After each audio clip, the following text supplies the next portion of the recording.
Hi friends, வணக்கம். Welcome to Nirmala's kitchen. இன்னைக்கு நம்ம வந்து ரெட் வெல்வெட் கப் கேக் எப்படி செய்யுதுன்னு பார்க்கலாம் வாங்க. அதுக்கு முன்னாடி நம்ம சேனல் சப்ஸ்கிரைப் பண்ணிட்டு பெல் சிம்பல் தட்டிடுங்க. வாங்க வீடியோக்குள்ள போகலாம். வீடியோவை ஸ்கிப் பண்ணாம கடைசி வரைக்கும் பாருங்க ஃப்ரெண்ட்ஸ். அதுக்கப்புறம் லைக் சோன் கொடுத்துட்டு பாருங்க ஃப்ரெண்ட்ஸ். வாங்க இப்போ வீடியோக்குள்ள போகலாம். முதல்ல நம்ம வந்து மிக்சிங் பவுல் ஒன்று எடுத்துக்கலாம். அதில் வந்து நான் 2 முட்டை சேர்த்துக்கிறேன். நான் வந்து இன்றைக்கி எக்கு சேர்த்து தான் செய்கிறேன். அதுக்கப்புறம் நான் வந்து 3/4 முக்கால் கப் அளவுக்கு நான் வந்து சுகர் எடுத்திருக்கேன். நான் வந்து மோட்டா சுகர் தான் எடுத்திருக்கேன்.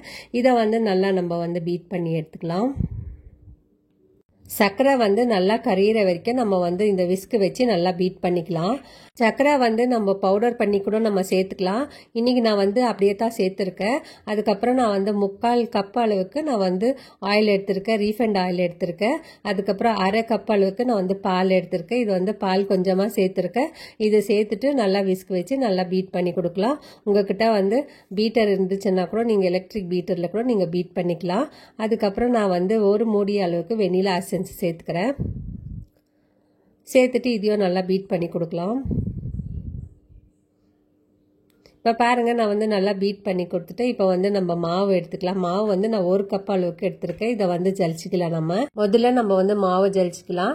இப்போ பாருங்கள், நான் வந்து 1 கப் அளவுக்கு மாவு எடுத்திருக்கேன், மைதா மாவு எடுத்திருக்கேன். அதுக்கப்புறம் நான் வந்து 1 டேபிள் ஸ்பூன் வந்து நான் கொக்கோ பவுடர் எடுத்திருக்கேன். அரை டீஸ்பூன் வந்து நான் வந்து பேக்கிங் பவுடர் எடுத்திருக்கேன். 1/4 டீஸ்பூன் வந்து பேக்கிங் சோடா எடுத்திருக்கேன். அதுக்கப்புறம் பிஞ்ச் ஆஃப் சால்ட்டு சேர்த்துக்கிறேன் நான். இதெல்லாம் சேர்த்துட்டு நம்ம வந்து நல்லா ஜல்லடை பிடிக்கலாம். இந்த மாவில் இருக்கிற கட்டியெல்லாம் நம்ம வந்து ஸ்மூத் பண்ணிடலாம். ஸ்மூத் பண்ணிவிட்டு அதையும் ஜல்லடை பிடிச்சிக்கலாம். இப்போ பாருங்கள், நான் வந்து ஜல்லடை பிடிச்சி எடுத்துட்டேன். இந்த லாஸ்ட்டில் வர மாவு நமக்கு தேவை கிடையாது. இப்போ வந்து நான் ஸ்பேச்சுலாவில் வந்து நான் வந்து மிக்ஸ் பண்ணி கொடுக்குறேன். இப்போ வந்து ஒரே டைரெக்ஷனில் தான் நம்ம வந்து மிக்ஸ் பண்ணி கொடுக்குறோம் ஸ்பேச்சுலாவில். முதல்ல வந்து நம்ம நல்லா பீட் பண்ணி எடுத்துக்கணும். நம்ம வந்து அதுக்கப்புறம் மாவு சேர்த்துட்ட பிறகு நம்ம வந்து ஜென்டலாக வந்து நம்ம வந்து கலந்து கொடுக்கணும் மாவை.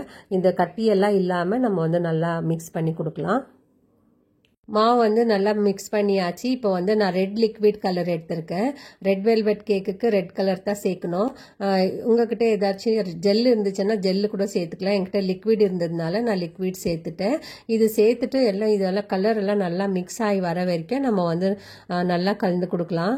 பாருங்கள், கலரெல்லாம் இது கூடவே நல்லா இந்த பேட்டர் கூட மிக்ஸ் ஆகி வரணும். அது வரைக்கும் நம்ம வந்து நல்லா கலந்து கொடுக்கலாம். பார்த்தீங்களா, மாவு வந்து நல்லா மிக்ஸ் ஆகிடுச்சு. இப்போ வந்து ரெடி ஆகிடுச்சு, பேட்டர் வந்து ரெடி ஆகிடுச்சு.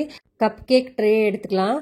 என்கிட்ட 6 கப் கேக்ஸ் ட்ரே தான் இருக்குது. இதில் வந்து நான் வந்து இந்த பேப்பர் மோல்ட்ஸ் எல்லாம் போட்டுட்டு அதுக்கப்புறம் நம்ம வந்து இதில் கேக் பேட்டரை வந்து சேர்த்துடலாம் நம்ம. இப்போ பாருங்கள், நான் வந்து பேப்பர் மோல்டெல்லாம் இப்போ போட்டாச்சு. இப்போ வந்து நான் 3 டேபிள் ஸ்பூன் அளவுக்கு நான் வந்து மாவை சேர்க்க போகிறேன். இதில் நீங்கள் உங்கள் வீட்டில் கரண்டி, சின்ன கரண்டி இருந்துச்சுன்னா அதில் வச்சு நீங்கள் வந்து சேர்த்துக்கலாம்.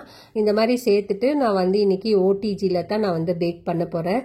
இது வந்து கடாயில் கூட வச்சு பேக் பண்ணலாம். நான் வந்து இன்றைக்கி ஓடிஜியில் வந்து பேக் பண்ணுறேன். இப்போ பாருங்கள், நான் வந்து 6 கப் கேக்கும் நான் சேர்த்துட்டு இது வந்து ஒரு முறைக்கு நல்லா டேப் பண்ணி கொடுத்துடலாம். இது இப்போ வந்து நான் டேப் பண்ணி கொடுத்துட்டு இது வந்து ஆல்ரெடி நான் வந்து அவன் வந்து நான் ப்ரீஹீட் பண்ணி வச்சுருக்கேன். இப்போ மிச்சம் இருக்கிற மாவை வந்து நான் இந்த ஸ்டீல் கப்பில் ஊற்றி வைக்கிறேன். இதையும் நான் வந்து பேக்கிங்க்கு வைக்கிறேன். கூடவே வச்சு பேக் பண்ண போகிறேன். நான் வந்து 180 டிகிரியில் 15 மினிட்ஸ் நம்ம வந்து பேக்கிங் பண்ண போகிறோம் இன்றைக்கி. நீங்கள் உங்கள்கிட்ட பேக்கிங் இல்லைன்னா நீங்கள் கடாயில் வச்சு கூட 1/2 அன் ஹவர் நீங்கள் பேக் பண்ணி எடுத்துக்கலாம். இப்போ பாருங்கள், இது வந்து நல்லா பேக் ஆகி வந்துடுச்சு. இது வந்து சூடாக இருக்குது. இப்போது நம்ம வந்து செக் பண்ணிக்கலாம். நான் வந்து டூத்பிக்கில் போட்டு பார்க்குற பாருங்கள், நல்லா வெந்திருக்கு, ஒட்டவே இல்லை. இந்த ஸ்டிக்கில் வந்து ஒட்டவே இல்லை, நல்லா வந்திருக்கு. அதுக்கப்புறம் நல்லா சாஃப்டாக இருக்குது, இந்த பஞ்சு போல் இருக்குது இந்த கேக்கு. இது வந்து ரெட் வெல்வெட் கேக் வந்து நல்லா சாஃப்டாக வந்துச்சு. நம்ம வந்து முட்டை சேர்த்து செஞ்சுருக்கிறதுனால. இப்போ பாருங்கள், நான் வந்து உங்களுக்கு ஒன்று ஓப்பன் பண்ணி காமிக்கிறேன். முதல்ல இது வந்து பேப்பர் மோல்டுலேருந்து எடுத்துடலாம். எடுத்துகிட்ட பிறகு நான் வந்து உங்களுக்கு ஓப்பன் பண்ணி காமிக்கிறேன். இப்போ பாருங்கள், நான் வந்து எடுத்துகிட்டு எவ்வளோ சாஃப்டாக இருக்குது. நம்ம கை வச்ச உடனே இது வந்து கிராக் ஆகுது பாருங்கள். இப்போ வந்து நான் வந்து உங்களுக்கு கட் பண்ணி காமிக்கிறேன் எவ்வளோ சாஃப்டாக வந்திருக்கு கேக்குன்னு. இதே மாதிரி மெத்தடில் நீங்களும் ட்ரை பண்ணி பாருங்கள். இதே மாதிரி மெஷர்மெண்ட்டோடு நீங்கள் ட்ரை பண்ணி பார்த்தீங்கன்னா கரெக்டாக வரும் உங்களுக்கு கேக்கு. பார்த்தீங்களா எவ்வளோ சாஃப்டாக இருக்குது. கேக் வந்து நல்லா பஞ்சு போல் இருக்குது பாருங்கள். நீங்களும் வீட்டில் இந்த மாதிரி இதே மெத்தடில் ட்ரை பண்ணி பாருங்கள், நல்லாவே வரும் கேக்கு. அதுக்கப்புறம் இது மேலே டாப்பிங் எதனா வேணுமா இருந்துச்சுன்னா நீங்கள் வந்து ஃப்ரெஷ் க்ரீம் எடுத்துகிட்டு நல்லா பீட் பண்ணிவிட்டு அது மேலே டாப்பிங்கை வச்சுட்டு நீங்கள் வந்து இதை வந்து சாப்பிடலாம். ரொம்ப டேஸ்ட்டாக இருக்கும். நான் வந்து அதை செய்யலை இன்றைக்கி, சும்மா அப்படியே தான் வச்சுருக்கேன். இந்த வீடியோ உங்களுக்கு பிடிச்சிருந்துச்சுன்னா லைக் பண்ணுங்கள், ஷேர் பண்ணுங்கள், சப்ஸ்கிரைப் பண்ணுங்கள். தேங்க்யூ, பாய்.